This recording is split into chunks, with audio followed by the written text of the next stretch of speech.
സങ്കീർത്തകന്റെ പുസ്തകം 46-ാം അധ്യായം 11-ാം വാക്യത്തിൽ നമ്മൾ ഇങ്ങനെ വായിക്കുന്നു: സൈന്യങ്ങളുടെ കർത്താവ് നമ്മോട് കൂടെയുണ്ട്, യാക്കോബിന്റെ ദൈവമാണ് നമ്മുടെ അഭയം. സൈന്യങ്ങളുടെ കർത്താവായ ദൈവം നമുക്ക് വേണ്ടി യുദ്ധം ചെയ്തുകൊണ്ട് നമ്മോട് കൂടെ തന്നെയുണ്ട്. ഈ ദിവസം മുഴുവനും കർത്താവ് നമ്മുടെ കൂടെയുണ്ട് എന്ന ചിന്ത ഇന്ന് നമ്മളെ നയിക്കട്ടെ. നമ്മൾ പോകുന്ന വഴികളിലെല്ലാം അവിടുന്ന് കൂടെ വരും.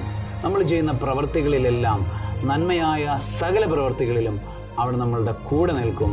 നമ്മൾ ചിന്തിക്കുന്ന എല്ലാ നല്ല ചിന്തകളിലും, സൽചിന്തകളിലും അവിടുന്ന് നമ്മളെ നയിക്കും. എല്ലാ സ്നേഹപ്രവൃത്തികളിലും അവിടുന്ന് നമ്മളുടെ കൂടെ ഉണ്ടാകും.